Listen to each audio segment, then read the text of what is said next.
Hello అండి, నమస్తే. ఈరోజు మనము ఎల్లిపాయ కారం అన్నం చేసుకోబోతున్నాము.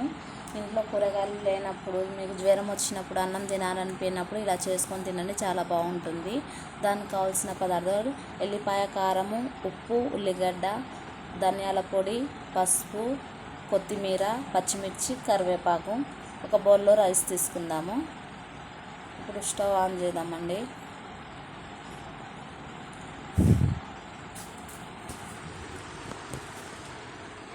నేను 2 స్పూన్స్ ఆయిల్ వేసుకుంటున్నాను. మీకు కావాల్సినంత మీరు వేసుకోండి, మీకు తగినంతగా. నేనైతే 2 స్పూన్స్ వేసుకుంటున్నాను.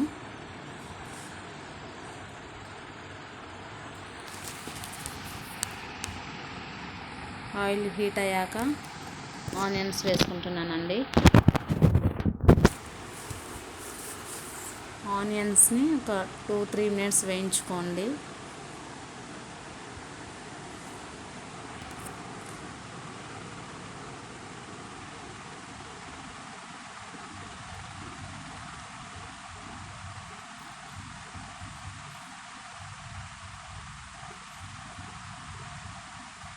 ఆనియన్స్ వేగాక 2 పచ్చిమిర్చి ఇలా వేసుకోండి. పచ్చిమిర్చి 2 మినిట్స్ వేగనివ్వండి. పచ్చిమిర్చిని కూడా అందులోనే కరివేపాకు వేసుకోండి.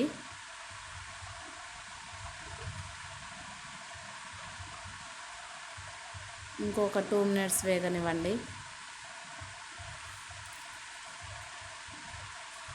ఇలా వేగాక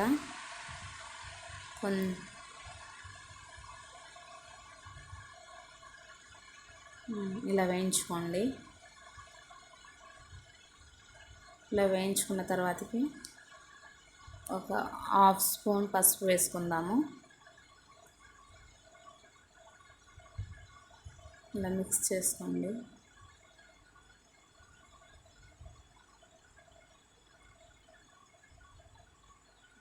ఇలా అయ్యాక వెల్లుల్లి కారం వేసుకుందామని ఒక టీ స్పూన్ మొత్తం వెల్లుల్లి కారం వేస్తున్నాను.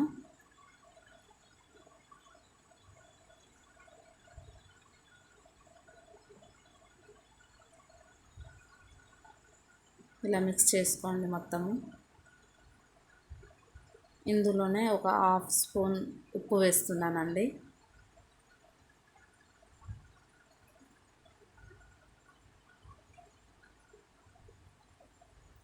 కొంచెం ధనియాల పొడి, 1/2 స్పూన్ ధనియాల పొడి వేసుకుంటున్నాను. మీకు మీ కారం కొంచెం స్పైసీగా అనిపిస్తే ఇందులో కొంచెం లెమన్ జ్యూస్ వేసుకోండి, మీకు తగినంతగా. ఒకవేళ కారం తినాలనిపోయినప్పుడు మనం మిక్స్ చేసుకున్న తర్వాత రైస్ వేసుకుందామండి. రైస్ వేసుకోండి, మీకు తగినంత. మీకు ఎంతమంది తినాలనుకుంటే అంత రైస్ వేసుకోండి.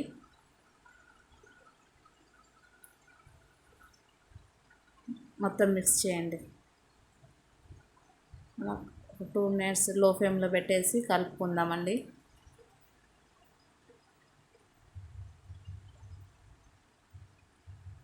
అంతేనండి. ఇలా కలుపుకొని ఒక 5 మినిట్స్ సిమ్లో ఉంచుదాము. సిమ్లో ఉంచుకొని కలుపుకోండి. ఇప్పుడు కొత్తిమీర వేసుకుందామండి.